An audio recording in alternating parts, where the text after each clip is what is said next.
All right, here we go. We have DC street legend, Ears the Christ. Welcome to VladTV. Thanks for having me. Absolutely, man. Well, Sure. It's your first time here. I want to get your whole story. So you were born in the 70s. That's correct. Okay. What was DC like in the 70s and 80s? 70s, I was pretty young doing kid stuff, so I really wasn't caught up on what was going on until I probably got like 10 years old. So 80 on up, pumping gas, putting food on the table for my mother and my two sisters, doing juvenile stuff. And I met my best friend, Andre Tank Johnson, R.I.P. And we just started stealing, hustling cigarettes, hustling cigarettes, stealing newspapers, selling newspapers, stealing fake jewelry out of people's drugstore, just trying to make money, hustling. Mm. You guys were robbing soda machine trucks. That came later. Later? Yeah, so we started hitting arcade games first. Okay. Or so, soda machines first. And then we went to arcade games. So basically, we took the same method from the arcade games, going to get all the keys. Like we just bust in the back first. We ain't had no keys. So when we bust in the back of the Pac-Man games, when you get the quarters out the back, it'd be extra set of keys on the door. They're called Godlock keys. And Godlock keys go to damn near every video game, So you arcade just game. go through all the games and just Right. get them all. Right. So I was the littlest and the fastest. So I always go up to the man. I see a man open up the machine, arcade game, I'd be like, ooh, looking like I'm intrigued. I snatch his keys and I run. Okay. And I mean, in terms of your home life. Okay, I grew up single mother, two sisters. I'm the youngest and only boy. Okay. And your dad? My father came around, but as you get older, you can say he could have done more. You feel me? So, but he did what he did. He was married too, so he came around when he felt like it, when he wanted some pussy from my mother, or if I stay out at 3 in the morning, my mother called me and come look for me on a school night. I'm like 10, 11, out 3 in the morning. So other than that, man, he did what he could do. I think he could have done better, but it is what it is. Well, at one point you started selling PCP. That was the first hustle after the soda machines. So we took the soda machine money, started selling PCP. Right. Also known as angel dust, which is kind of a crazy naked, drug. Yeah. If anyone's seen the movie Friday when Smokey ended up in the pigeon coop and Yeah, running around with his underwear and that PCP, yep. Right. Yeah. Actually, we even interviewed this one dude, oddly enough, named Christ Bearer, who actually cut off his own penis while high off PCP. Yeah, they kill their own partners and everything. Yeah. On PCP, yeah. So you're what, 12 years old at the time? Yeah. So you're selling PCP to addicts. Yeah. Do things go crazy at certain points? Like, guys trying to get a fix and you're this little kid that they could probably, rob and so forth? Off the PCP, I ain't had no bad incidents. But off the coke, I have many bad incidents. Okay. So when did you move from PCP to coke? We were selling PCP. We got, we couldn't keep the PCP in our house because it stink. I lived with my mother, my best friend lived with his grandmother and father. So we ain't had no way to keep it. So it was a spot called Fort Lincoln. It was some woods, it was a development, but it wasn't building yet. They just started building on certain parts. So we used to take our shit in coolers, take them up in the woods and bury it. So we went out of town or somewhere, we came back, all the trees was gone. All our shit was gone. So we got some more shit, hustle. Next thing you know, powder coke came into existence. Okay, and this was around, what, 84? 86. 86. 86. So crack cocaine had already hit DC by that time? No, 87, 88, 89, that's when the crack, 88, that's when the crack era came. Okay, so you moved from PCP to cocaine. Right. And you're just hand-to-hand on the street pretty much? Hand-to-hand on the street, yep, that's how it started. Okay, and there's some bad incidents around that start to happen? Yeah. Okay, what happens early on? So, it was an older guy named Chick. He had the powder coke messing with some New York dudes. So he had pretty much 16th Street locked where I'm from. And But he hustled out his apartment. So Dre, everybody liked Dre. He low key, chill, calm, not flashy. So the New York dudes that was hitting chick took a liking to my best friend Dre. Started giving us the powder coat. So we hustling the powder coat. We end up putting chick out of business. Cause chick, old school, he hustle a certain time, you can't knock on the door. So we took all that clientele at night and reversed it all day and all night. So eventually we put them out of business. So after that, we still was stealing. We was still boosting. And then the crack came into play. Once the crack came into play, it was over. Okay. So that was 87. 87, crack yep. showed up. Mm-hmm. So you started selling cocaine, and you're still fairly young. And then at one point you meet Kirkbone. Well, I mean, Kirk later. We was getting coke from New York dudes from Brooklyn. They was giving up like $5,000 bundles. We'd get them 3, we'd keep 2. So that took play. And then Dre was like, I ain't gonna keep working for these dudes. So I'm skipping though. He tried to buy some weight from them. They wouldn't sell us no weight. So Dre was like, man, they want us to keep working for us. I'm like, well, shit, they giving us the shit. We ain't gotta spend no money. Why not? So I think they went out of town because they ain't had no shit. So we started buying our own shit from my man, Ego cousin, Mookie, from around Southeast, around Parkland. So we started buying coke from him. Mm-hmm. And trying to cook it up and fucking it up. But eventually we got the hang of it. So when New York niggas came back, we already on the street still pumping. So a little conflict of interest. Man, y'all got some shit? Yeah. They're trying to give us packages. We like, we don't want it. Y'all got some powder? We trying to buy some weight. So the bullshit came in. They would start giving other little homies that we was fucking with behind our back packages. Bringing other dudes around our way, selling on our block the packages. So me and all my little homies like, fuck them New York niggas, let's get our guns. So Dre like, nah, this a government block. We ain't killing over no street government block. If these niggas think this their block, when the police come, tell them niggas tell the police to get the fuck. I bet they run. So we ain't doing that dumb shit. And back in them eras, we had clientele, we had loyal customers. Customers don't go to anybody. So me and Dre, we stood out there faithfully, day in, day night. So y'all can bring your whole crew on there and get on each corner. We be in the middle of the block. They're gonna pass y'all and come straight to us. So the other dudes start beating the customers up. I ain't gonna say junkies, but Dre was like, they not junkies, they human. They're our customers. If it wasn't for them, it wouldn't be none of us. So we would treat them like human beings, Mo. So that killed everything from hitting on them, customers, beating them up, and everything. Dre always said, man, they use coke. Why you gonna give them coke to sell? You know they gonna fuck it up. That's your fault. That's your dumbness. So Dre do shit like, how much she took off with? How much he took off with? All right, here go 40. Clean this whole block up. All of y'all, go get the trash bag. So they'll clean the whole, 2-3 blocks they'll clean up to work the bill off. So that was a lesson I was learned, that people are human. No matter if they use drugs or not, they human and they peoples. Well, I mean, initially, in terms of DC, you had PCP, like you said, you had cocaine. Was heroin big in DC around that time? It was big back before I knew about the coke. More of a 70s thing. Yeah, because I used to be at the McDonald's and old heads used to hustle heroin. They used to have shit in soda tops just setting. Don't go over there. So people come up, they put them to the soda top. I really didn't know what was going on until I asked my nigga Dre. He was like, man, they hustling dope. Heroin, smack, whatever name they call it. But yeah, it was, and it's still heavy. It's still heavy. And that's a terrible drug right there. Yeah. Heroin, people will, man, I remember. And you gotta have it. It's a must. You can't function. Oh yeah, man. I remember reading Dope Fiend by Donald Goines. The Dope Fiend. You ever read that? Donald Goines, yeah. And it starts out with basically a heroin house, and the dude who's running it is having women have sex with German Shepherds for a hit. And they were doing it. And I heard that's a real thing. Yeah, even for the crack, they do the same thing for the crack. Man, at one point in time, I'm like, wow. Yeah.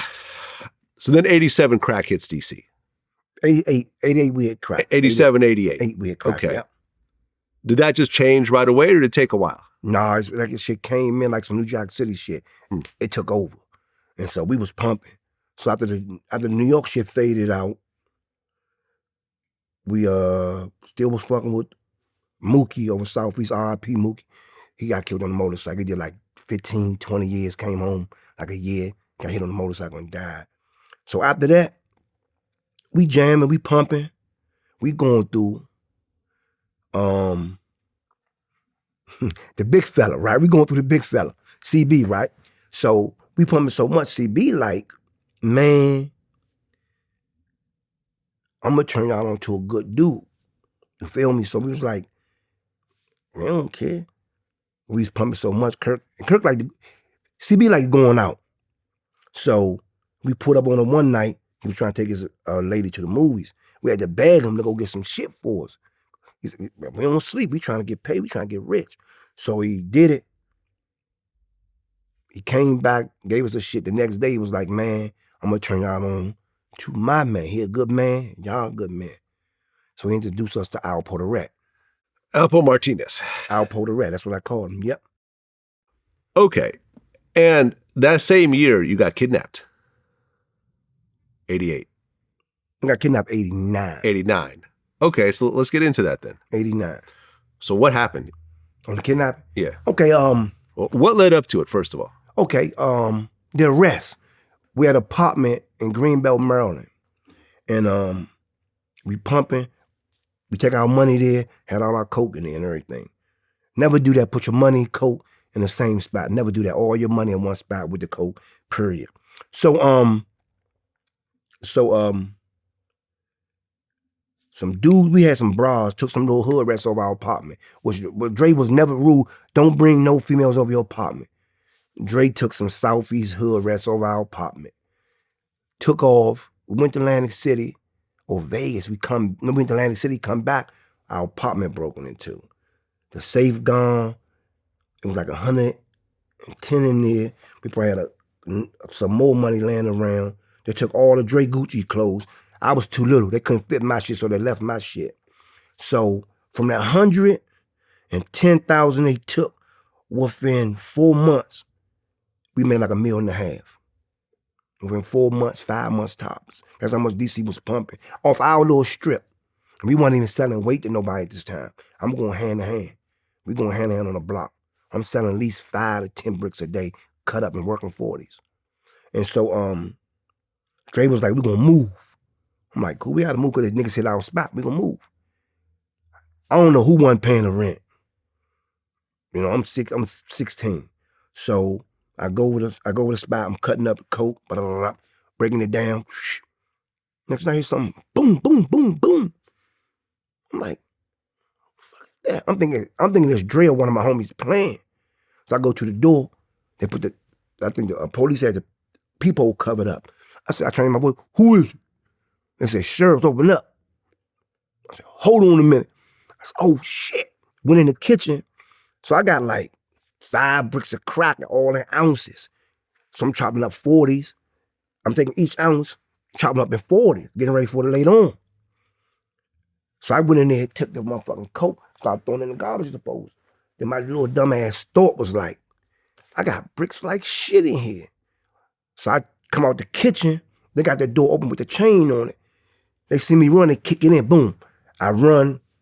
I had on drawers anyway. I had on nothing but slingshots on. I was butt naked in that joint. So I tried to hit the back door to jump out the window. They caught me, cuffed me up, and they was like, we come to eviction. I said, you got to evict me for what?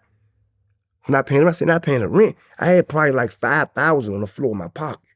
And I had a fake ID saying I was 22 under my mother name, Harold Smallwood. So they like, he old enough.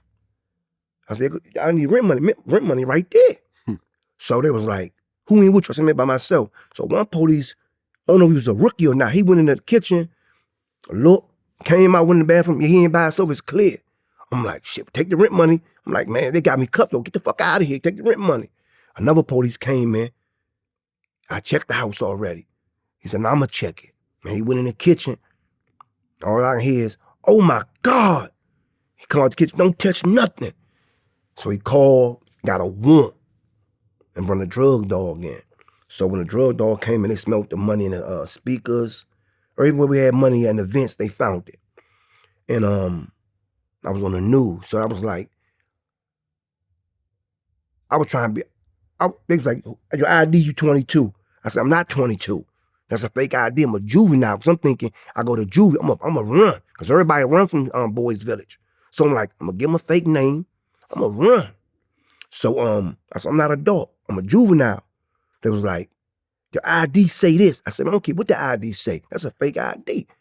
All I'm thinking about is getting down Boys Village, I'm going to run. Give them a fake name, I'm gone. So the police were like, I don't want to fuck this up. So he took pictures of the coat. That's when he went and got the warrant. So he was like, we're going to be safe. Because I didn't know this at the time. He was like, we're going to put a towel over his head. So they put a little towel over my head. They was like, if you're a juvenile, I didn't know this at the time. If you're a juvenile, they can't show your face on the news. I fucked that money up, but I ain't know no better back then. I would have said I'm 22 and I had my face on the news. It would have been a dismissal case anyway. You know what I'm saying? That's what I was told, right? So I got out, they locked me up, took me down to Boys Village, sat down in 5 months, no bond. It was like 3 months, no bond. My best friend, girlfriend, mother at that time, so I got a good ass lawyer for you. He good as shit you do, Victor Hulan. So got Vic, paid Vic got me a bond. So a $50,000 cash bond, we had to put up more money in property. So Dre found somebody to put up the property. We put the 50 cash up back in it. I come home. Now, everybody know how much money we had now. We was on the radar. We ain't buy no cars, no nothing. We just dress and fuck bitches, get money. That's all we was doing. So everybody know we getting paid now. So that's when the kidnapping came after that. Okay, because it was on the news that they found $1.5 million in the house. Okay, how did Dre accept $1.5 million loss at that point? Shit, you ain't got no choice but to say he wasn't in, I was in. Shit, who you rather take $1.5 million loss or take you a hit with that shit in the house? Yeah. You gotta choose. Good point. You feel me, so? Okay, so now everyone knows that you guys are millionaires. Right, was right then. Millionaires at one point. Right. So you get out, and then how does the kidnapping happen? We get out, so Dre like, I don't know if the feds might be watching you. So you don't hustle. You go get a job, do something. So I went and bought a Z. He said, man, just go get a job, they might be on you. So I'm like, man, I'm not getting no fucking job. So all I was doing is riding around all day, going to different high schools, fucking bras all day. 8 o'clock when I get up, all the way to 12 o'clock at night. I'm fucking bras, that's all I was doing. I was at least fucking like 6 or 8 bras a day back then. So we in a crack house, like 3 doors down from where I lived at. My mother stayed actually. So we in that joint, we ain't had no shit. So we in this bullshitting around. Boom, boom, boom. Police, they kick the door in. Everybody break, out the back. My dumb ass, little ass, went left in the bedroom. I tried to jump out the bedroom window. But in the crack house, they had blankets and shit. Still, the curtains, they had blankets. I couldn't even jump out. I jumped out when it got stuck. Come back in, I go underneath of the bed. So it was like me, my man under the bed. I think it was like 2 females that smoked in there. Customers were with us. Or one more customer. Anyway, they were like, who in there? They looking for Dre. They were like, man, Dre not in here. It's little niggas. He said, man, see if Sparky is in here. That's his man. Hey, get the money out for him. So I got me, so they're like, get under that bed, get from under that bed. So we get from under the bed. So one dude was like, which one of y'all Spark is? So I looked at my man, I'm like, man, he Spark is. My man was like, nah, he Spark is. So we going back and forth. Right? So one dude went outside. One dude hold the gun on us. One dude went outside and was like, man, which one is Spark is? So I seen an eyeball peek through the hole in the window and said, him with the black shirt on. He came in, you Spark is, come on. Took me out. And put cuffs on me, put me in the back of the car. I stayed there for what? Man, like 5 hours? Dre was bullshitting. I'm like, man, what the fuck? So I went to sleep like twice. And so they came in the car. Actually, I had like $1,000 in my shoe or $2,000 in my shoe. I bought to buy my mother some new furniture. So one of the dudes checked my shoe. So they took the $1,000 out of my shoe. But I guess they ain't tell their other partners. So when they about to let me go, they was like, we about to let you go, man. We're going to take you this spot, let you go. They already told me. I said, Shaw, you little. We thought you was a grown-ass man. If your man don't give us no money, we ain't going to do nothing to you. Well, weren't they demanding like $1 million ransom? Yeah. I ain't noticed at the time. So it was like, man, we ain't going to do nothing to you. Even your man don't give us no money. You too little. We thought you was our age. You a little motherfucking nigga. So they try to tell me where Dre live at. So I don't know where you live at. I knew. I'm like, man, I don't know where the nigga after I got locked up in that house. He don't trust nobody because we don't know who snitched on our spot. So Dre always told me to cry. Said, nigga, you too little. Police catch you, cry, and that's it. Your mother gonna come and get you. So I did what I cried. I don't know where you live at. I'm 15, I'm 16.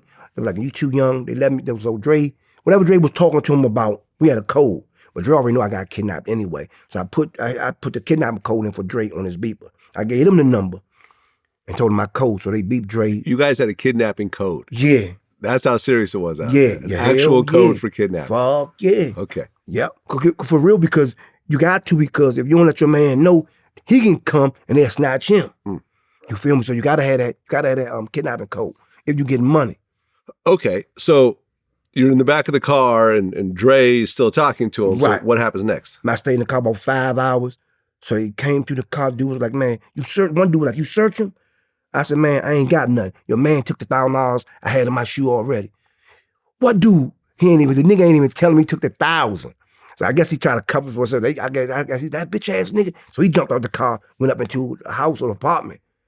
And I guess so they came back, took me to a spot, took me in the woods, put a head on my head, had me handcuffed, took me in the woods, like, man, just count to 100 or 200 or something. So I'm like, fuck, here go the, so I'm bracing myself, I don't know why bracing myself, can't stop no bullets. So I'm like, bitch. So I started counting. I heard him backing up, footsteps. Heard the car doors open, boom, boom, 4 doors open, 4 doors shut. They sped off. I still stayed there for like a couple, like 2 minutes. Took the head off. Good. They give me a cord and a handcuff key. Took one handcuff off while I'm walking, trying to get up. When I dropped the handcuff key, I'm like, man, fuck that. I lost what I'm looking for. So I had one handcuff on, called my man from the phone booth. He came and got me. I guess they told my man where I'm going to be at too, though. So he came and picked me up. I was like, man, we got to start using our guns, Mo. So after that, I took a, man, I'm like, man, fuck that. I heard a gun everywhere I go. Okay, so did you ever find out who kidnapped you? Yeah, it was some dudes from my way. I think they tell me it was dudes around my way, but actually nobody really told me their names. Okay. You know, later down the line, not that time, probably 3-5 years later, man, they did it. I was like, man, I was mad at first, but then I was thinking about, man, they ain't do nothing to me. They told me, man, you too little, nigga, we gonna let you go. Money or no money. So when I got older, when I started picking up the gun, I'm like, mother was trying to come and feed me information about the niggas. I'm like, man, I ain't tripping off that shit. They ain't do nothing to me. Yeah. Man, I let that shit go. Okay, and around that time, Rayful Edmond was the big drug kingpin in D.C. Yeah, Rayful the rat. Right, because then by 1989, he gets arrested. That's, yep. At the time, he was supplying 60% of the cocaine in D.C. and making $70 million a month. That's the rumor. And he ends up getting arrested, convicted. He gets life in prison, and his mother gets 14 years in prison. Mm-hmm. He continues to sell drugs in prison. Yep. Gets another 30 years. And then by 1996, he becomes an informant. Yep. You know why he came in informant? Because of his mother? Nah, bullshit. That was the story, that he became an informant because they would let his mother out. Man, his mother was running numbers way before he was hustling. Fuck out of here. Okay. Come up from the streets. Man, they took some shit. My homies took some shit from him. He was fucking with the, what's that lady named? Blanco? Cowgirl? Griselda Blanco? Yeah. The 2 sons was in it in Lewisburg. Her 2 sons was in Lewisburg. Mm-hmm. And he started fucking with them. And he plugged one of our homies up with them. And I'm glad he didn't plug him. I know my little man used to be on his case, Lord Nut. So I'm glad I was fucking with Nut, not him. You know what I'm saying? So he plugged one of our homies up. Our homies took his shit. Gave him a little bit of money. Was like, that's all we got. We took a loss. So they gave him some more shit. They took that. Then he started telling. So he told on all them niggas. He told on all them. Right, because with his cooperation, the government arrested 11 drug dealers out of D.C. Yeah. You knew those guys? Some of them? Yeah, I knew some of them. Okay. Yeah. He ended up being put in the federal witness protection program in prison. Mm-hmm. So I guess they put him in a different prison, but nobody knows who he is. Know where he at, that's right. Exactly. And then in 2019, he tried to get his life sentence reduced because he gave them more information about 20 different homicides. Yeah. I don't know that, but I know I seen something on the news where as though they said he told so good, the prosecutors was trying to get him out, saying they ain't gonna rebut nothing. That's how much good red he was. Snitch a rat motherfucker. Yeah. Okay. And then, once Rayful Edmond, goes down, does Wayne Perry step up as the next kingpin out of DC? Wayne Perry not a hustler. WP not a hustler. Okay. He was more of a hitman, yeah, enforcer. He ain't a hustler. Okay. To my knowledge. Got it. Okay. So then by 1990, you guys are working with Alpo in terms of getting your supply. Right. Now, has there always been kind of a DC New York beef? To a degree, or did that just come later? Or not to a degree, it have been. But that's if you're on some young juvenile shit. Once you get older, man respect man. You feel me? So I don't care where you from. You can be from Mars. If you're a man, you got morals and principles as a man, I'm gonna fuck with you. You feel me? So that's more that young shit, where you from shit. Well, back in New York, in 1990, Alpo and Big Head Gary end up killing Rich Porter. That's what Alpo the rest said, yeah. And you knew Big Head Gary? Yeah, I knew Big Head. He from around the way. Okay, tell me about Big Head Gary.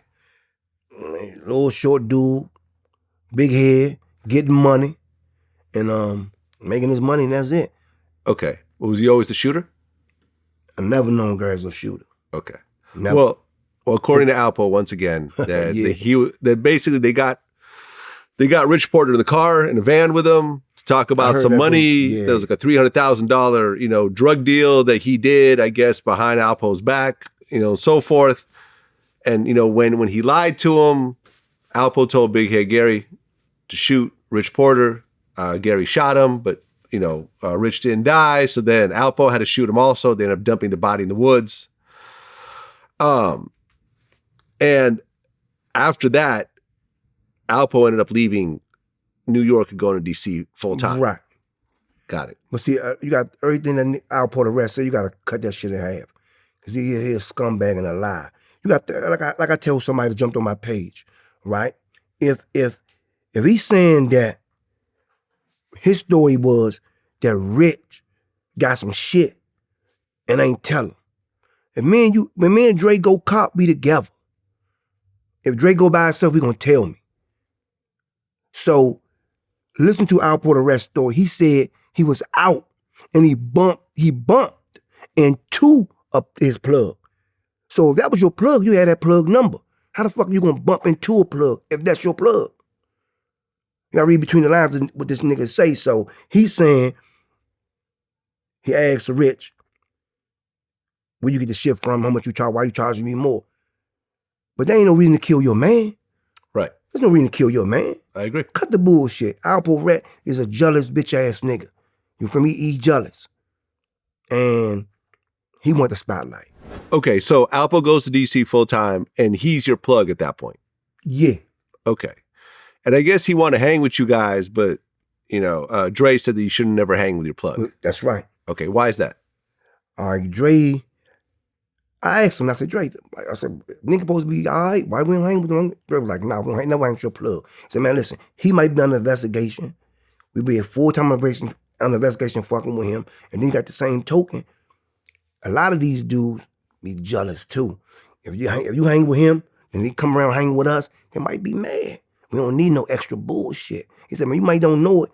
Dudes get jealous too. You know what I'm saying? He's like, man, we're going to keep all the confusion and that bullshit away from us. And I'm like, cool. Whatever you say, I know he had the brains. He can think. You know what I'm saying? He went to school, went to college, he a thinker. So I'm like, whatever you say, nigga, you right. So yeah, that did happen. Right. And at one point, I guess you guys went to go cop, but he didn't have the supply. Yeah. And he tried to change to like the deal around to like a different deal, or yeah.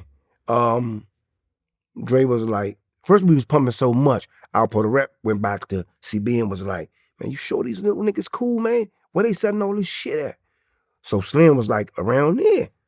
He said, ask anybody in the city about them niggas. So he asked females and other dudes from Southeast, Northwest, everywhere. They said, nah, them niggas cool. We love them niggas. They some good dudes. So that what made them want to hang with us after that. So we fucking with him. So Dre was like, you want to expose our hand to him? I'm like, why not? The nigga, they say this nigga like that. Let's expose our hand. I don't give a fuck. So we went to buy some shit from him. We tried to get 50 joints. He couldn't serve us. He said all he getting is 33 joints. So I'm like, so he was like, he was telling Dre and us, let me get y'all money, put it with my money. We get more shit. And I just give y'all whatever y'all buy for way less, or just add something on it, some light shit. So I'm like, I'm letting them talk in the back of my mind. I'm like, fuck yeah. So Dre was like, nah. I just cut my eyes at Dre. Dre got a reason for why he do everything. So I never questioned him. So I looked at Dre. I'm like, this nigga. I said that to myself, but once we left, he was like, man, check this out, man. You ain't putting out money with that nigga money. So I'll put a wreck. Dre's like, do what you do. Serve everybody, whatever you got, we just buy it. So that's where I went on for probably 2 weeks. Then Alpo the Rec came back again. We bought some more shit from him and was like, everybody love y'all niggas in the city. I can go to New York, get my shit. I charge y'all $2,000 to $3,000 for each brick over. That's it. And y'all can serve everybody in DC since everybody love y'all niggas. So I'm like, I'm saying to myself, sound good to myself. Dre like, nah. I don't want all them niggas in my business knowing what I get, knowing what we get. We're gonna do the same thing. Whatever you get, you serve everybody, I buy the rest. So that was that. The bullshit came into play after that. Okay, because at one point you guys stopped working with him and you guys got a Colombian connect. That's when the bullshit came in, yep. Okay. Well, wasn't there something about Alpo, like the girl that you were with or you were messing with? My man girl. That's because when he went out of town, I got a big homie named Ray. He died, R.I.P. my nigga. Not Rayful the rap, but my Rayful around Trinity, 16th Street. So it was a dude, Black Jesus, was fucking with my best friend, baby mother. So we trying to get some shit. Ray was like, man, Slim got it. He got uptown on the block, he got it. So we said, holler at him. He hollered at us. We became cool. So he came back to Ray and was like, man, where these niggas selling all this shit at? Ray was like, that same street you see her mother at? Right there. He said, that little street pump like that? I'm like, yeah. So we started fucking with Slim for a minute, like a good month. Probably a month, if that. He was like, I make so much money off y'all, cool. I'm gonna turn y'all on to the plug. I'm good. Turn us on to the plug. We fucking with the Colombian. Our Puerto Rico come back and play, beeping us, leaving whatever he leave on his beep. We looking at that shit, man, whatever. So I'm talking shit to Dre. We can serve you, bitch, nigga. I'm young. I'm talking shit. Dre like, man, you a wild nigga. So that shit went on. We bumped into him and we bumped into our Puerto Rico somewhere. So our Puerto Rico hollered at Dre and I was like, man, what's up, man? I got some shit. Y'all ain't hit me. Dre was like, yeah, we good. We getting shit for like 14. He was like, I can't fuck with that. But if we ever run out, I'm here. Dre was like, cool. Think nothing of it. Probably a week later, a little bit time later, he seen Dre's girlfriend at the pageant corner. This is when the bullshit come in. He went to the cameraman, gave the cameraman $1,000 or something for a picture. The cameraman was like, I can't see this. I ain't gonna try to sell your picture. Just tell her I got it. So she came back, put Polaroids back in the day. You fan them, you gotta leave them right there till they develop. So he took the joint. She came back for a picture. The camera dude was like, Alpo, New York Alpo got it. Alpo the Rec got it. So, I ain't sell your picture, Miss Lady. He got it. He gonna give it back. So she went over there, he tried to talk to her, get my picture back. Come on, try to talk to her. So she told Big Ed Gary, you know my fiance, Gary. Big Ed Gary say, fuck that nigga. So Poe ain't getting Alpo the Red ain't getting no place, so he gave the picture back. She came home and told us. So Dre was like, I'm gonna show them niggas you don't need money to fuck nobody, bitch. I was like, who you gonna fuck? Poe, baby, what was fussing? He was like, nah, I'm gonna fuck Big Ed Gary, bitch. So I'm like, man, fuck the bitch then. And that's when more bullshit came in. So Dre got her, fucked her. She was on my nigga line. I seen Big Ed Gary pull me up down a carnival and was like, Lil Sparkies, where your man at? I said, I don't know about what's up. He was like, man, he owe me $10,000. Tell him I want it. I said, man, he don't owe you nothing. If he owe you anything, nigga, I know about it. So I was about to argue with him, but he ain't even do no argue. He said, man, whatever the fuck. Tell him nigga I want my money. He took off, got in his car and pulled off. So I immediately get on the car phone, called Dre. Dre up Heckon Jamal, shoot up Heckon Jamal. I'm like, this nigga Big Ed Gary said he owed him $10,000. He said, man, nah, I don't. I know what it's about. I said, man, fuck that nigga. So I grabbed my gun, jumped in the passenger seat. We went down the carnival. Big Ed Gary was coming up in this, he had a 300 twin turbo stealth, U-turn. We pulled over. Dre get out talking to him. So I'm in the passenger seat with my gun just chilling. They talked for about a good 10, 15 minutes. Gary had somebody with him. The little young nigga got out the car with Gary. So I jumped out the car with my gun in my hand. So Gary like, hey, Sparky, don't put no guns on nobody, man. What's wrong with you? So I'm like, man, your man get out the car. Why you get out the car? Y'all talking. Why your man get out the car? So Dre telling me, Gary telling Dre, man, tell him put that gun up, man. Dre like, man, get in the car. I said, man, I ain't getting nowhere, man. I ain't listening to Dre this time. I said, I ain't going nowhere. I said, man, tell this man get back in the car. I'm gonna get back in the car. If not, fuck them niggas. So Gary talking, Dre, I ain't listening to none of that shit. I'm just looking at this man with my gun in my hand. I'm like, man, whatever. So Gary finally told his little man, get in the car. I got in the car. They talk 5 more minutes, shake hands. Dre get in the car, we pull off. So what the fuck that was about? Dre like, man, he mad because I fucked this bitch. He say he go home to his girl every day saying how much a good dude you is. If he was to die, he wouldn't mind her fucking with Dre. Then turn around, you fucking my bitch. So he begged Dre and asked Dre, man, please stop fucking my bitch. So Dre shook hands on it, then not to fuck his bitch. So when me and Dre I looked at Dre like, what you gonna do, nigga? You gonna stop fucking her?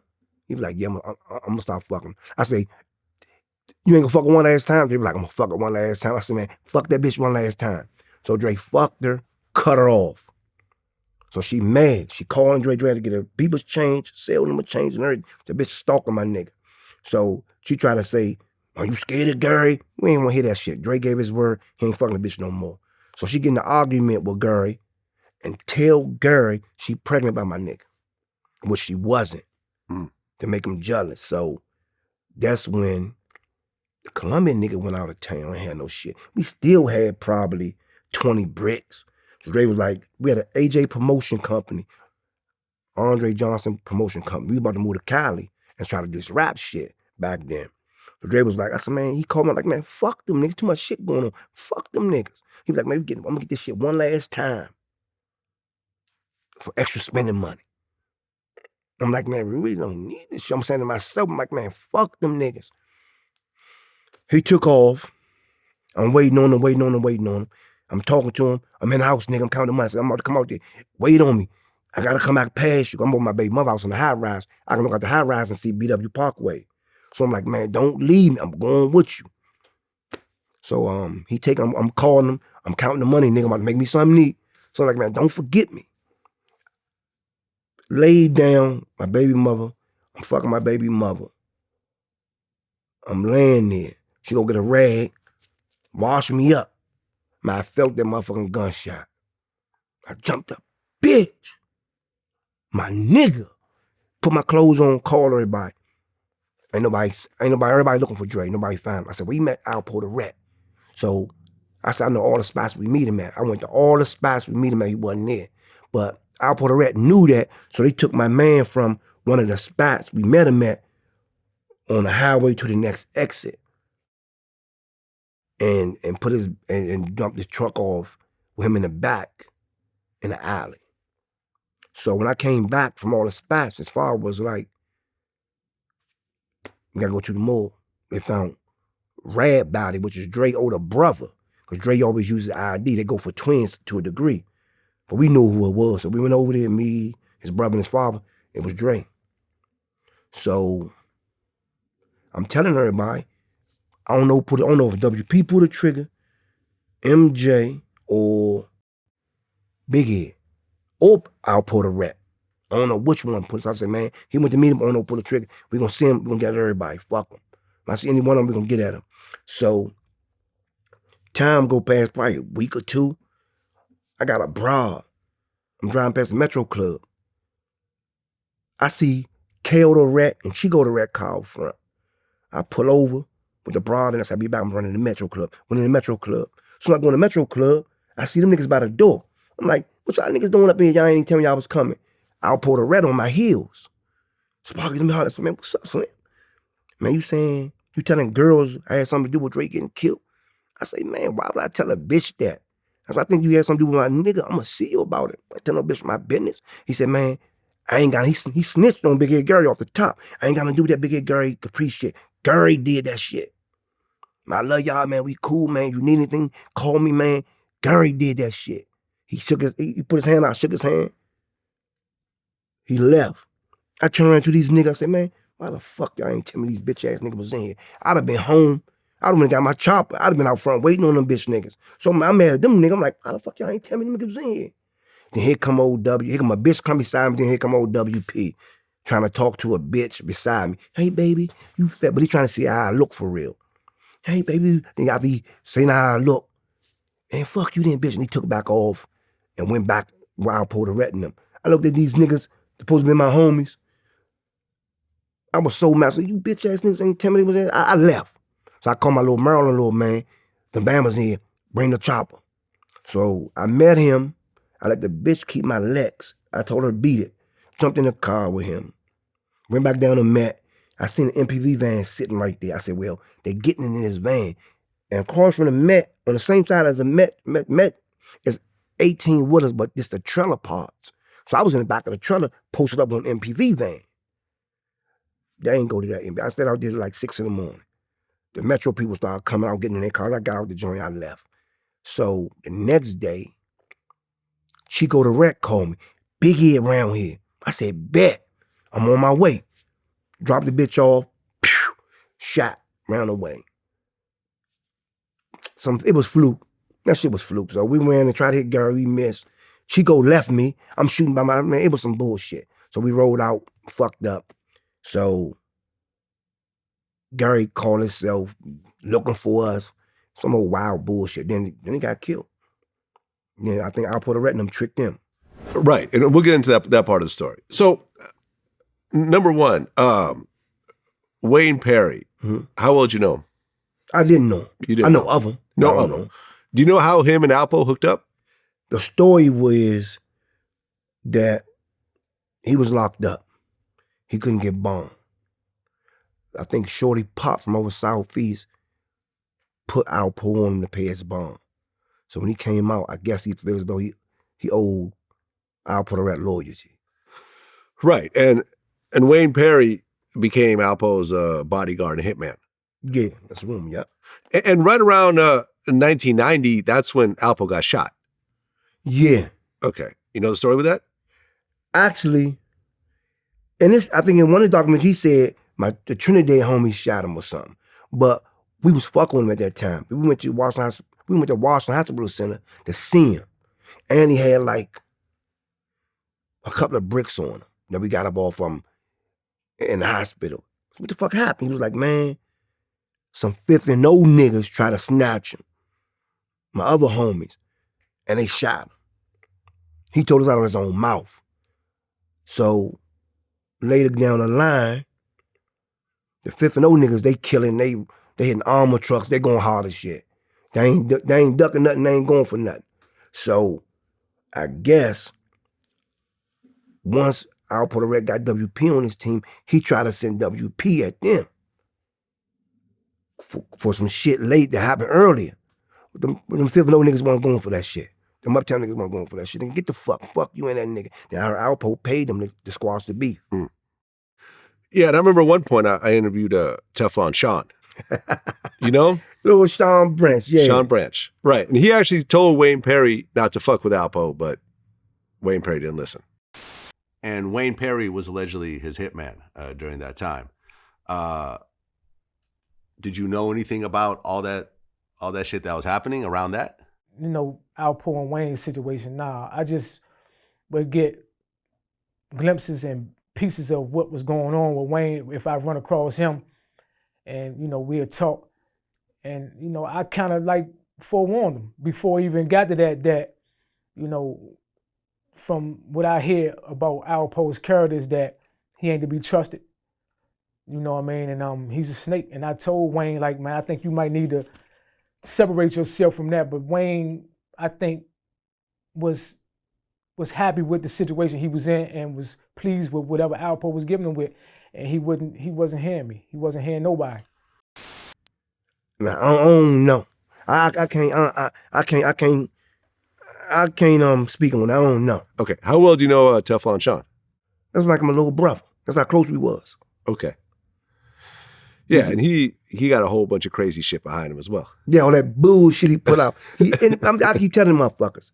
Like one dude from Detroit trying to say, I paid the whole DC not to say nothing about me. That's the dumbest shit ever. If you put some shit on the internet, motherfuckers gonna call you out on that shit. If you fuck with boys, if you're a rat, you're a sucker, whatever you do, they gonna come to the light. They gonna put your ass out there. So I guess all the shit Sean said, motherfuckers called him out on it.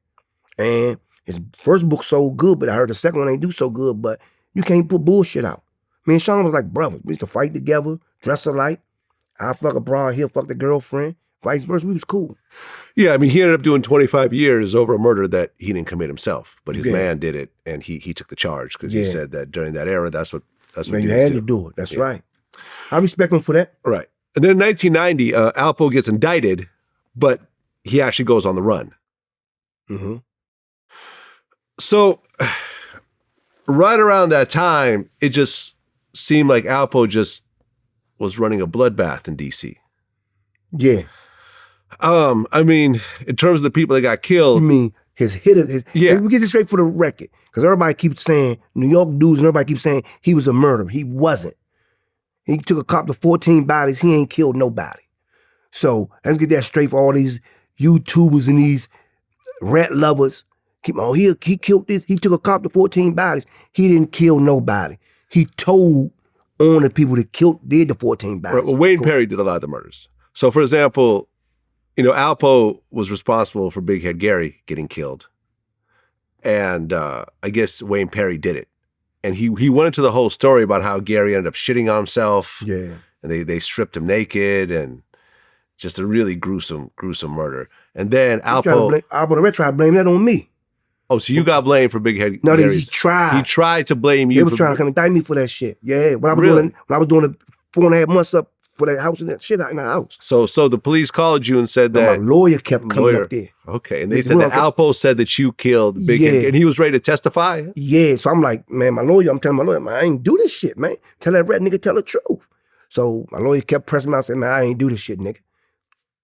Tell that red ass nigga tell the truth. So he finally told the truth. So my lawyer came back and apologized and all this old bullshit. Well, Alpo had Demencio killed. I heard that too, yeah. Right. We talk about that? Yeah, I mean, Demencio was allegedly pressing Alpo, and I guess a dude named Shorty Pop was the trigger man. Yeah. Do you know who that is? Yeah, Shorty Pop got killed too, but yeah. Well, Shorty Pop got killed the next year in 1992. I guess he got shot in the face. Of the classic, yeah. But the story goes that after Alpo had Demencio killed, you know, with Shorty Pop, you know, pulling the trigger, they actually played basketball like over his body. No, it was at basketball court. They was playing basketball during that time. So I guess when he shot him, everybody broke out. Oh, okay. They didn't continue to play basketball. No, hell okay. no. That's what they made it sound like. Get the fuck out of here. No, man. Crazy. That's a movie type shit. Get the fuck out of here. Hell no. Well, and then Alpo and Alpo and Wayne Perry had killed a woman 2 blocks away from the White House. The Constitution Hall, they be throwing shows down the Constitution. I heard about that. Yeah, I guess they stabbed her first, then they blew her brains out in the car. They dumped the body on the side of the road. I heard about it. I don't know. I wasn't there. I don't know. I heard about it, though. I mean, this is just insane. Because she supposed to been telling or something, but she wasn't telling. And then on November 7th, 1991, Alpo was actually arrested. He was charged with conspiracy to commit murder, a bunch of drug charges, 14 counts of murder, including the murder of DC drug dealer Michael Anthony Salters, a.k.a. Frey, and Demencio as well. He was facing either the death penalty or 7 life sentences, at which point he turned informant. He admitted to 14 murders, 8 murders in DC, 2 in Maryland, and 4 in New York. I remember when I interviewed Kevin Childs, who was, one of the big drug dealers in New York. Right. He actually compared him to a serial killer, Ted Bundy. Alpo ended up pleading guilty to killing 14 people. Right. That's just who he admitted to. Right. You actually compared him to Ted Bundy. And again, this is my understanding as I evolved and understood, because he's a real likable guy. Like, you know what I'm saying? Like, and a lot of people who know Alpo, we know him from Harlem. The person that he turned out to be is not the person that I was friends with. You know what I'm saying? I understand how the game goes, to give and take with that. Oh, wow. When I interviewed AZ, he called Alpo demonic and evil. AZ the rat. Well, hold on a second. AZ told on the dudes who... He's a rat. He's a rat. I got shot twice in my chest, 1 in my lung, 1 right here. I was on my deathbed. I wake up, homicide right there. What the fuck you want? Go back out. I finally woke up out the coma the 4th time. They still up here. What the fuck y'all want? Get the fuck out of here. You don't do that. When did this shooting occur? 01. Okay. I did my 10 years at 01. Okay. All right. That's my second life from 01 to now. Okay. And we'll talk about that in a second. Yeah. So AZ was coming back to one of his stash spots. There's some guys waiting for him. They ended up shooting him and killing like 3 other people there, some of which were his relatives, and then shooting everyone there. He ended up surviving, and then he took the stand and testified against the dudes that tried to rob him. That make him a rat. I got shot like 5 different times. I know who shot me. I'm not gonna go to the police. They don't do that shit. And then you got to think about it like this. You put your peoples in that situation by having shit in the house. You get all that money, you got to move your ass. Move your ass. You feel me? So, snitching is snitching. You can't justify it. You in the streets, I tell everybody this. You selling big drugs, you're doing all these murders, carrying big guns, you gonna get big time. Yeah. So it's 2 sides of this shit. That's for all you youth and it's 2 sides of this shit. Well, I mean, speaking of big time, based on Alpo's cooperation, Wayne Perry got 5 consecutive life sentences without the possibility of parole. So that means that if he dies and comes back to life like Jesus, he still has 4 more life sentences to do. It depends. It might just come on this life. So he died, them 5 life sentences might be over what? He might be free next life. Maybe. You feel me? It depends on how the government's shaky, so depends how you tricky. Do it. You feel me? Right, so, but essentially Wayne Perry is never getting out of prison. Yeah. That's the reality. That's the sad thing about it, reality, yeah. Right, and with his cooperation, Alpo gets 35 years in prison.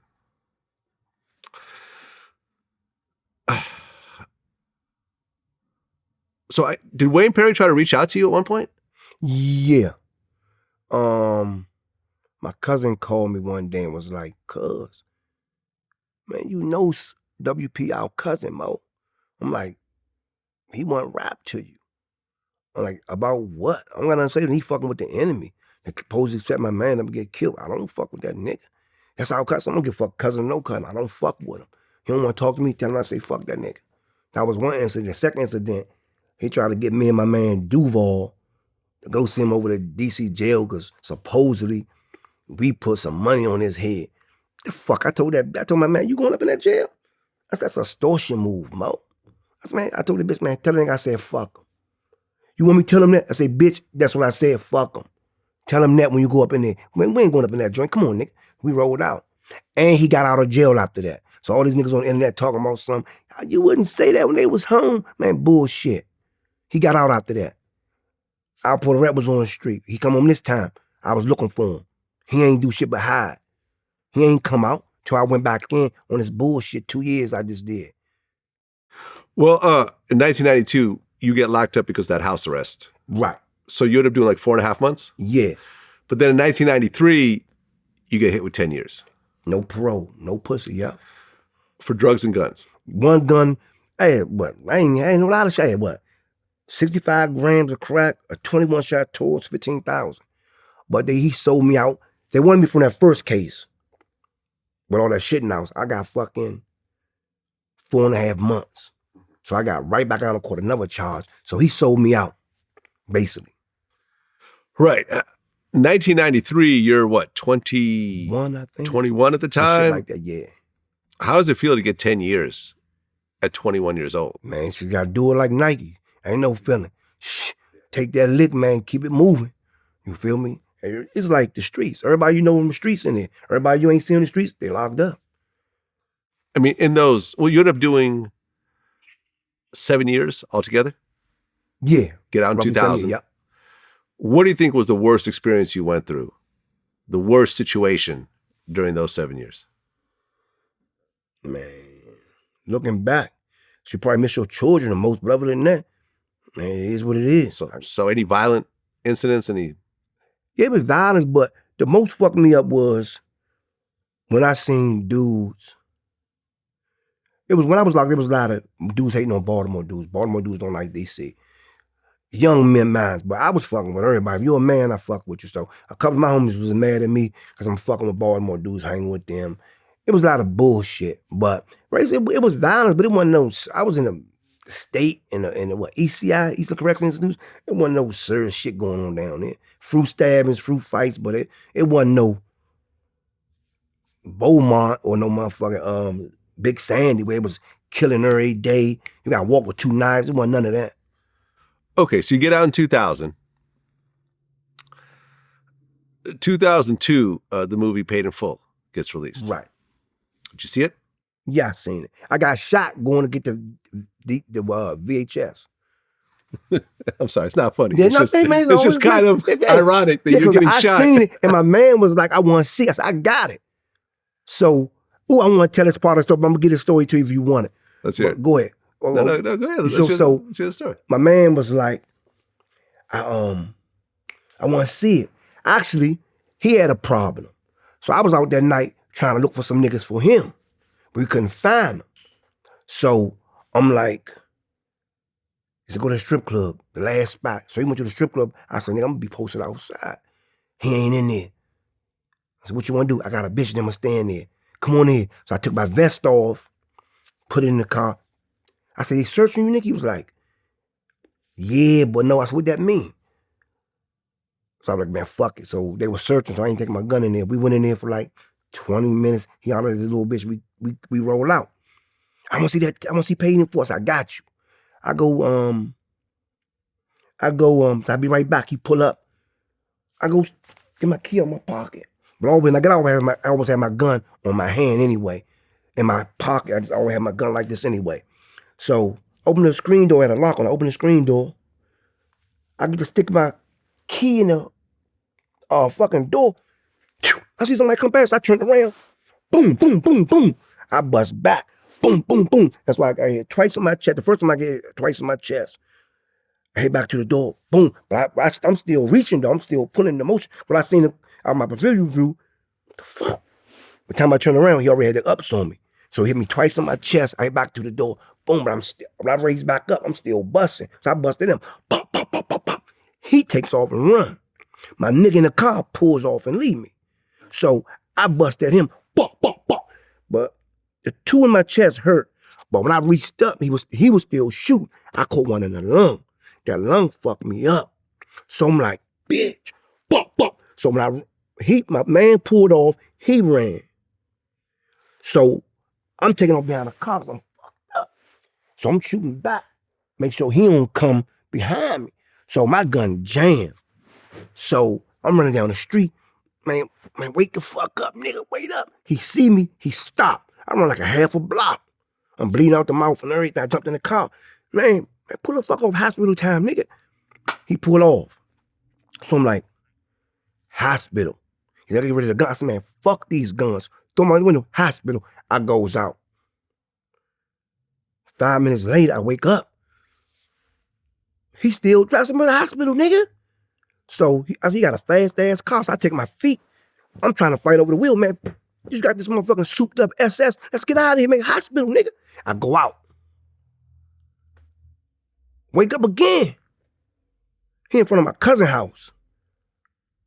I wake up, man, what the fuck is you doing? I had to put the guns up, man. Get back in the car. While you're bleeding to death, he's trying to hide the guns. Man, I got blood coming out my mouth, my nose. So he pulls off. I go out again. I wake back up. We at the bottom of the hill. A PG hospital is a hill. You go up to the hospital. I wakes up. Man, what the fuck, man? Pulls up in front of the hospital. He get out. I need help. So I'm like, why the fuck is I'm sitting in the car for? I open the door up. Get out. I collapse. And I wake up probably, a couple of days later. So, got the homicide deal and all that. That's when I told the homicide, get the fuck out of here. Fuck no police like that. Okay, so they're trying to find out who shot you. Yeah. And you're not cooperating. No. Do you know who shot you? Yeah. Okay. Whatever happened to him? I've been looking for him, hiding. Like if everybody know we was beefing, what he did. So if you fuck with me, you know both of us. If he be out in the club, he see you, man, where the nigga is, you see him, you might say, I ain't talk to him. But he probably know you did. When he get out your sight, he'll leave, because he know you calling me. So every time I go where he at, they be gone. And eventually, he got life. The guy who shot you? Murder, drugs, conspiracy, yeah. Did that bring a sense of closure to the situation or not? No, really? I wanted him. You wanted him And fuck the police. Okay, so you came home for 2 years, but then in 2002, you caught another gun charge. Yep. And then you get about 37 months. 37 months, almost 3 years. Well, more than 3 years. Yeah, 37. Felony possession of a firearm, 922G, or ammunition. So if you get locked up with a bullet, y'all, that's like a gun charge. One bullet. Go ahead. Okay. So then in 2005, you come home. I come home in the 04. 04. November. And then in 2006, you catch another gun charge. Yep.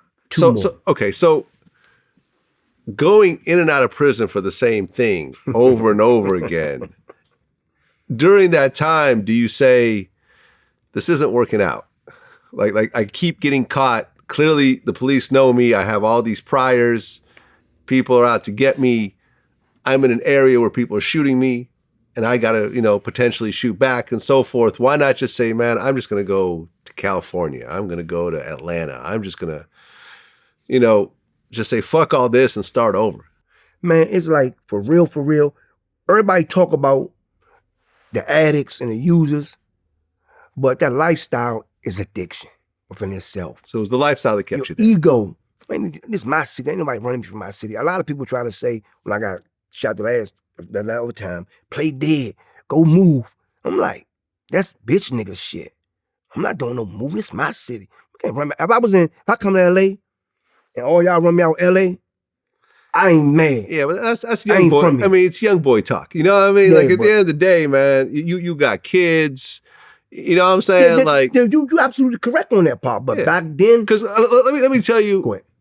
It really just bothers me how many rappers I've had this type of conversations with who end up getting killed in their own city. FBG Duck killed in Chicago. Mo 3 killed in Dallas. We had these exact conversations of like, yo, you're getting shot. Your brother got killed. Like, you know what I'm saying? People are after you. Why not just get the fuck out? And it's like, nah, I don't want to leave because ain't no one going to tell me when to leave and this, that, there. And then, that's their ego. And then, a year later, 6 months later, we're having to report them getting killed in their own city. And, Boosie, run the whole Boosie, how people get hypnotized with hatred and most rappers get killed in their own city, but most hustlers get killed in their own city as well. That's true. I mean, it's a sad story. And it's all ego. Because at the end of the day, you're a human being. You're not a tree. You could move. Right. You know what I mean? The could world, you could relocate. go to a whole different country and get a whole new life and live your life. Yeah, live your life happy. That's real. But you're what I'm on insisting now. you're insisting on staying in this Back place. then. Back Back then. then, I was sick. Right. You So feel then me? in 2006, you catch another gun charge. They give you 10 years for that? They gave me 87 months for the gun, and I was on papers. So they gave me 24 months debt. So they make it 111. Then they what's it called, aggregated together. So they gave me 111. So then you get out in 2014 Yeah. after doing how many years in prison 8.5. total? Oh, 8.5, 7, that's 15.5.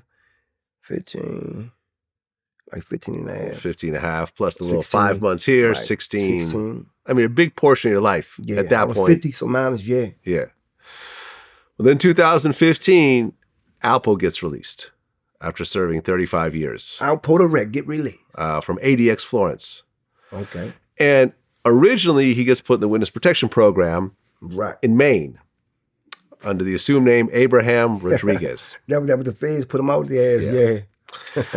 So here he is, he's living in Maine, and he has kind of a nice, comfortable life. You know, I saw an interview with this white dude who he became friends with. They're like going out, hollering at girls together, and they got Right. matching trucks. And, you know, he's living this cool little life with his white homie. And then in 2018, he starts to appear in Harlem. Did you That know lifestyle. that? Did you know that he was out originally Yeah. in 2015? Yeah. So you already knew. Yeah, I was on his heels then. Okay. Yeah. Meaning what? Looking for that nigga. Okay, but you didn't know he was in Maine. No, hey, I wish I would have, but no.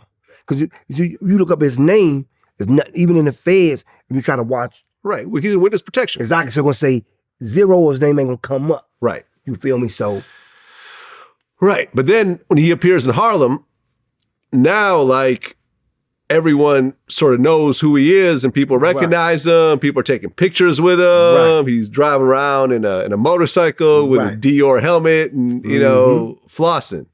And I guess he tried to contact you yeah. around 2018. Yeah. What happened? He called me on Instagram and was like, we need to talk. So I'm like, is it really this rat ass nigga calling me? So he was like, what did nigga say? Let's talk like men. Send me your math or some old wild shit. I hit him back and say, nigga, you ain't a man. I ain't got nothing to talk to you about. When I see you, man, you know what it is. And that's all I put. He ain't text back no more after that. So I ain't seen me post some shit about Jimmy's up in New York in the Bronx. That's where he go eat at. So I'm thinking he go to eating often. So I goes up there here and there. Every chance I get, I'm going up there. So you're actually looking for him. Yeah, I'm going up there. Okay. So what would happen if you guys ran into each other? Man, cut it, man. Okay. Cut the bullshit, man. But Come you on. you would, okay, so you would risk Yeah, your freedom. yeah. Because at this point, Yeah. if you get caught killing Alpo, I'm or really done. anyone else for that matter, I'm with all done. your priors, I'm done. you're doing life in prison, no possibility I'm of done. parole, you're never getting I'm out, gonna roll the dice. and you're willing to take I'ma that roll risk that at that dice. point because you Yeah. hate Alpo that much. Yeah. Is Not there a hate, but specific yeah. reason? He got my man killed. Andre Tank Johnson, he set Tank it up. Johnson, right? Got it. You feel me? So So Alpo's really living his best life at this Mm-hmm. point. He's actually doing videos showing the spot where he killed Rich Porter. He's showing some other spot where he killed someone else. Mm-hmm. Me and him actually get on the phone at one point, and we talked about doing an interview. And, you know, he was very polite. I have nothing bad to say, you know, in terms of our conversation. He was very polite. We talked about whatever. We talked about different, you know, dollar amounts of him doing the interview. You know, I give him an offer. He said, okay, I'll get back to you. Maybe then I can't get a hold of him. Then a year later, he does a video saying, oh, Vlad only offered me this much money. Fuck him. And I wouldn't do nothing with him, you know, blah, blah. And I'm looking at going like, you could have just hit me back and told Said me what you something. wanted, Right. as opposed to doing Right. that. But whatever. That's how he handles his business. That's how he Right. handles his business. And then in 2021, early morning, October 31st, Halloween at 3:30 a.m., Alpo Martinez is shot and killed in Harlem while sitting in his 2017 Dodge Ram. As he's driving away after he got shot, he allegedly throws cocaine packets out of the window. Some dope bag. I heard that. But eventually he ends up essentially dying in the car. It's really crazy how he went back to drug dealing after doing 35 years. That lifestyle, man, is addictive. It's sickness. It's a sickness. And, you know, from what I understand, he was at that point living in Harlem. He would just hang out on this one corner, you know, with a bulletproof vest. Man, I ain't know that. Yeah. Yeah, that's the story I heard. I know a lot of people in Harlem, and they kind of broke down the whole story for me. And, you know, when you first heard the news, you think that it's an old beef or whatever else, but then you get some more information from people who are actually, you know, in that area. And the story is that he got into it with some dude over a girl, and he like disrespected the dude real bad, and that dude came back and shot him up. I heard that. That's the story I heard. The guy who shot him, I don't believe has been caught. I don't know if authorities are really going to go all that hard in terms of that investigation. You know, a guy with 14 murders, I don't think is a top priority for him to catch his killer. Man, the police won't lock you up, so it don't make a difference who that person is. They can but you know, but people are people. You know what I'm saying? You feel me? So yeah.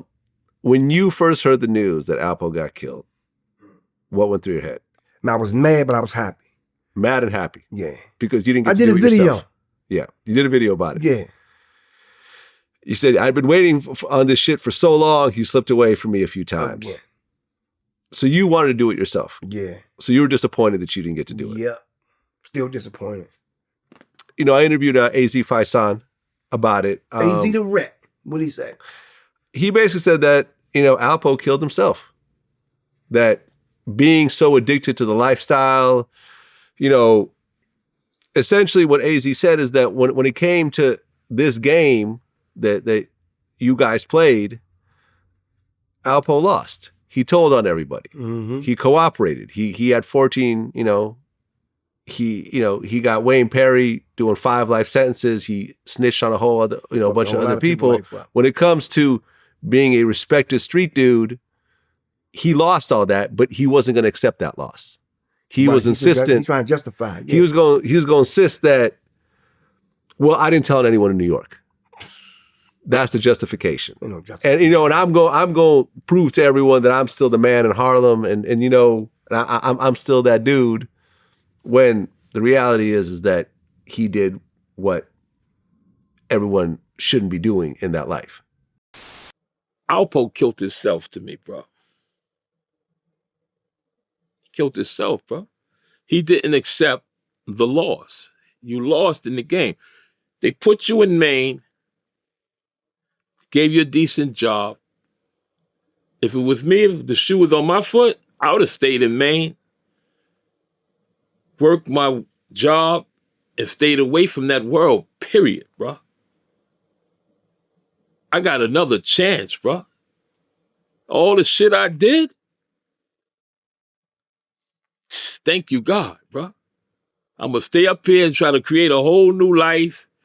If someone want to do my story, get at me, make my money, and I would have never came back to this shit, bro.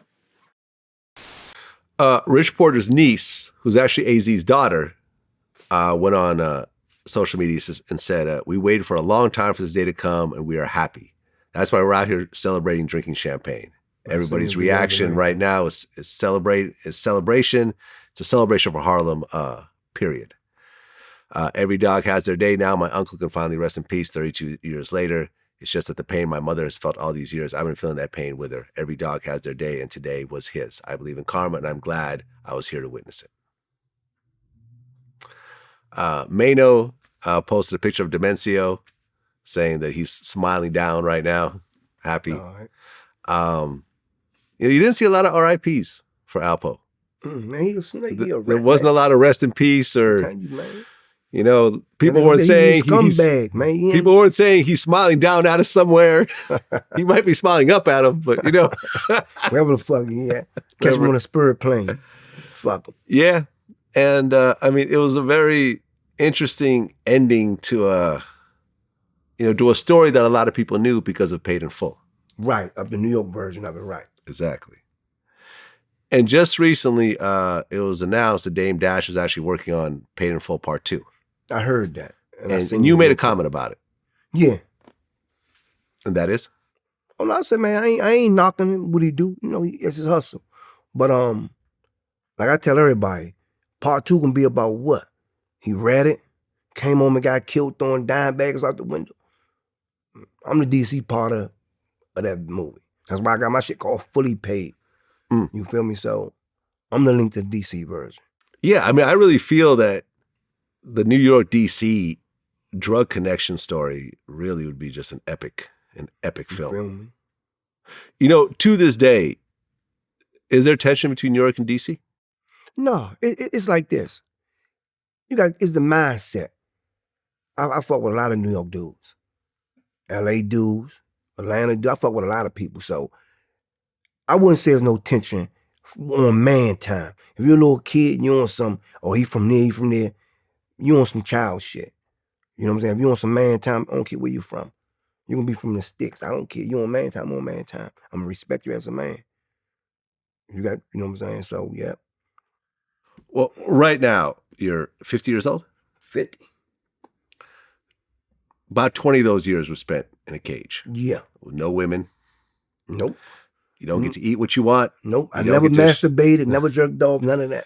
You never, but you know, you don't get to eat what you want. You don't get to go where you want. You don't get to wear what you want. You don't get to be in the around state, people. you wear your clothes. So when I did my first 10 years, we wear street clothes. Yeah, but still, it's not like you can go down to the mall and get a new fit. Can't do none of that. Can't do none of that. Do you regret a lot of it? Do you feel that, like, as a kid, you could have gone a different direction? No, I probably ain't went a different direction. I had to try to play football real good. I'm about to start boxing. I gave all that shit for the fast money.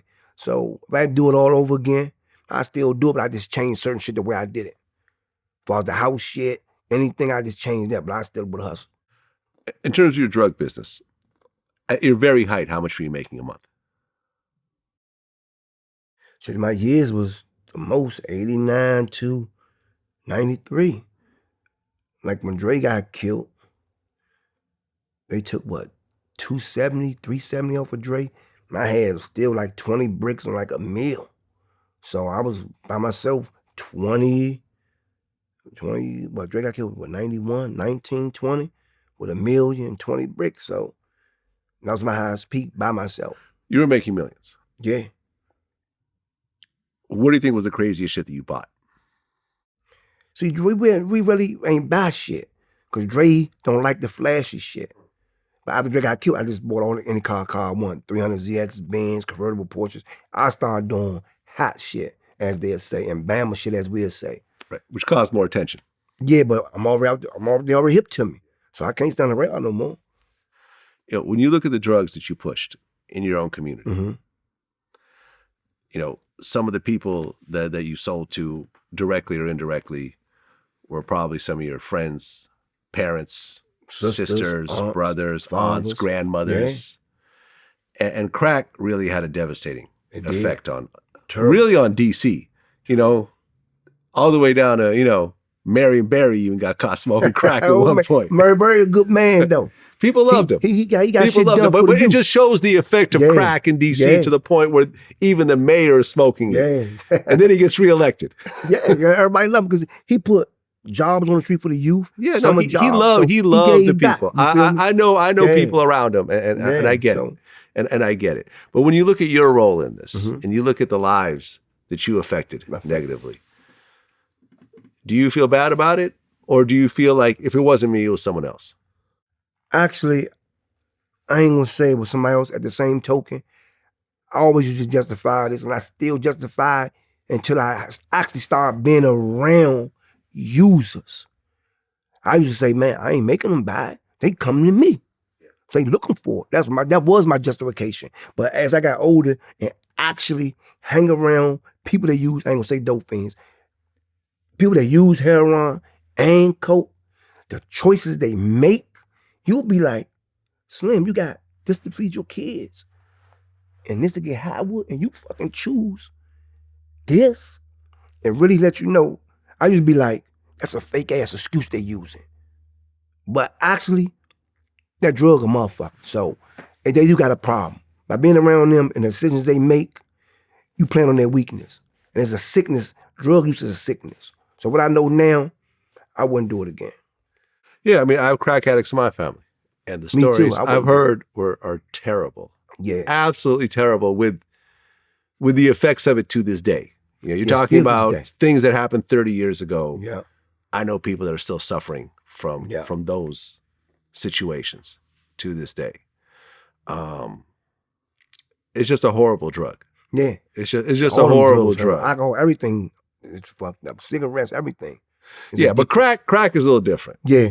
You don't do the same shit off cigarettes that you do Nah, on hell crack. with you, So nah. we're going No. or weed. I We're ain't- just I gonna ain't slow it saying down that. for a Yeah, I second. ain't saying that. Hell Or with even you, nah. alcohol, honestly. Even alcohol. A lot of people die of alcohol though. A lot of people die from alcohol, but people don't. For what they gonna do for it? What they would do for You're it correct on is that. not the same. Nah, it's it not. ain't gonna be nowhere near the same. Nah, Yeah, man. I mean, no, it's not.